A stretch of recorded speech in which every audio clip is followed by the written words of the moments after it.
was gone. It was in really good shape too. But the shipping on it, and the shipping has gotten expensive. So now you got to worry about the price and the shipping. And when you have a unit like that, that's going to cost $50, $70 to ship. And I just bought the Alpha amplifier, which weighs 80 pounds. And I had originally bought it from a guy, a friend of mine in Florida. And when he gave me the shipping cost, I said, no, I can't do it. It's just too much.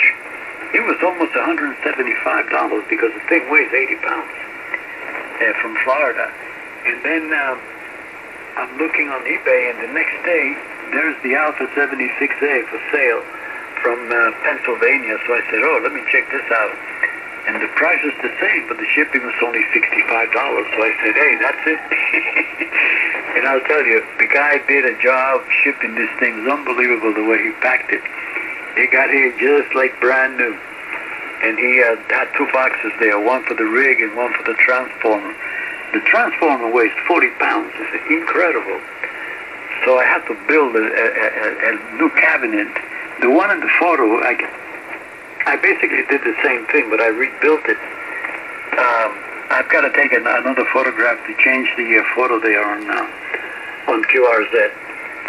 But the Alpha is working beautiful. That's a great amp. And I also have the SB220, which is 50 years old and still kicking. Those Kid amps, boy, they're really, really something. Because I refuse to pay the kind of money they're asking for amplifiers today. There, go ahead. Roger that. I've also got my first license I licensed in like 1989, 1990. I've got a TS520 with a manual tuner and a desk mic, and believe it or not, I can't find it. We're just remodeling at the house, and we moved it somewhere, and I haven't been able to put my hands on it. I think it's probably in the attic of my garage, but it's been sitting there so long, I'm sure there'd be some work done on it before I put it back on the air. But that radio was around here somewhere too. Over. Oh yeah, the 520. Yeah, that was a pretty popular rig back in the day. No problem there. And I redid my room here, and that was the biggest mistake I've ever made because I can't find anything now. I knew where everything was, Everything had a place, and then I redid the whole thing, put shelves up, and now I can't find a damn thing. I said, I know I got one of those, but where is it? So I have to go out and buy it, I bought more stuff on Amazon, and then 2-3 weeks later I find it. But that's the way it goes, You get used to one thing, and when you change it, it's no longer the same.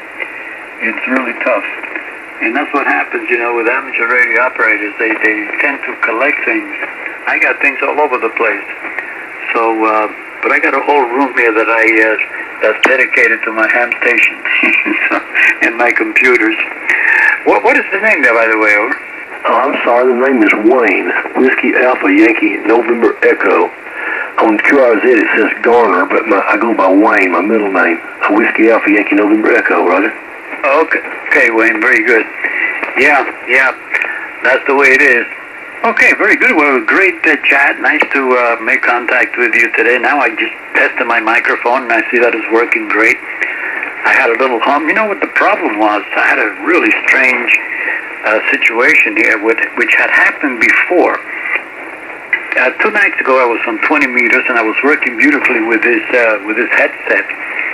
It was working great. Got great audio. Always had good audio. Had been using it for a long time. I plugged it into my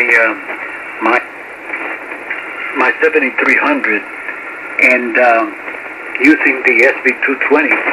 And I was on 40 meters. I tuned in, and boy, when I hit that mic, I got some strange feedback, RF feedback.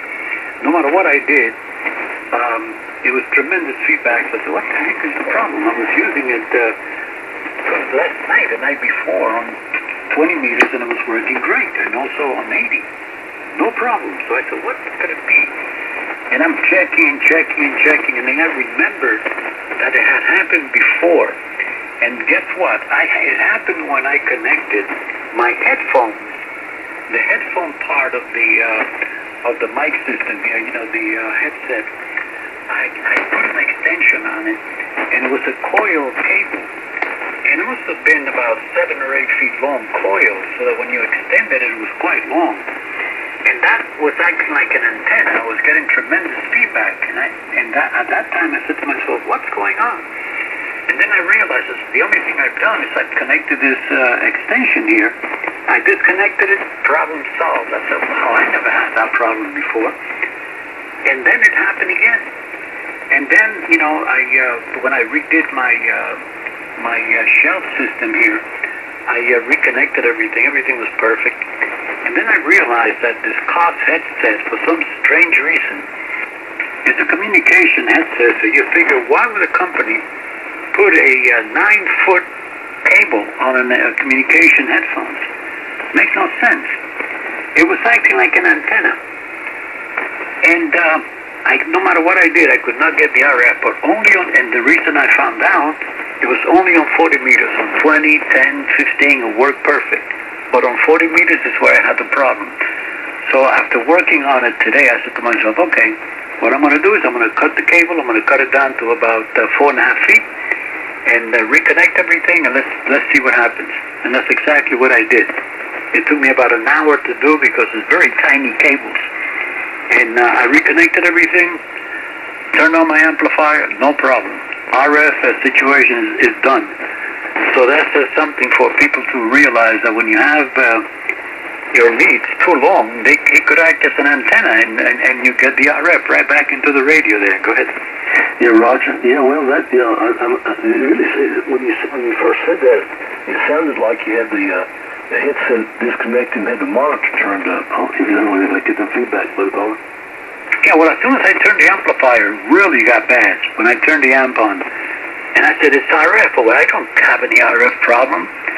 And that's what it was, because when I went into the dummy load, I couldn't hear the problem at all. But as soon as I connected the antenna and you know, hit the switch and changed the antenna, there it was, and only on 40 meters. So the length of the cable was,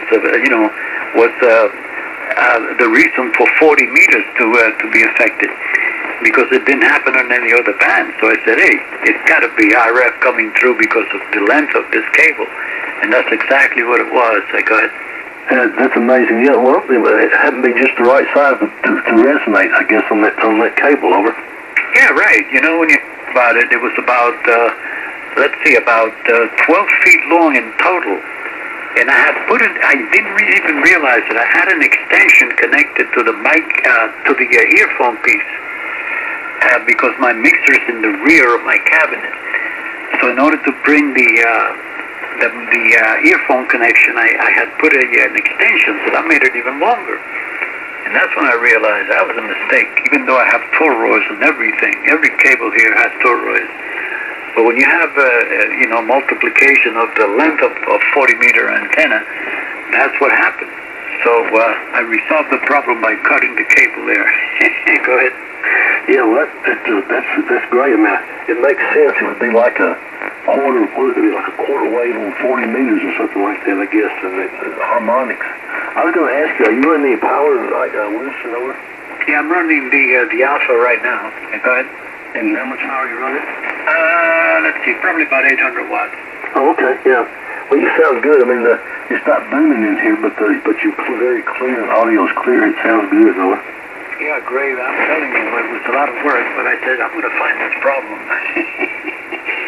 And that's how you spend the day, you know. Fortunately, it had rain all day, so it was a good time to do it.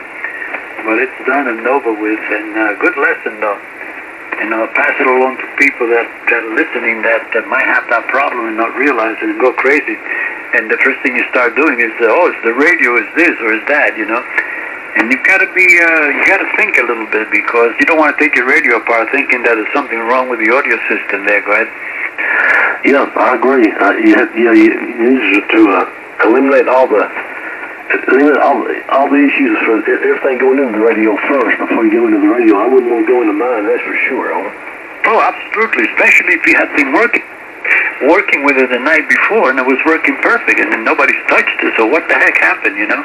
And then you think, what did I do different? And that's when you break it down, then you said, oh, that's the problem. So, yeah, well, your FTDX10 is sounding good there.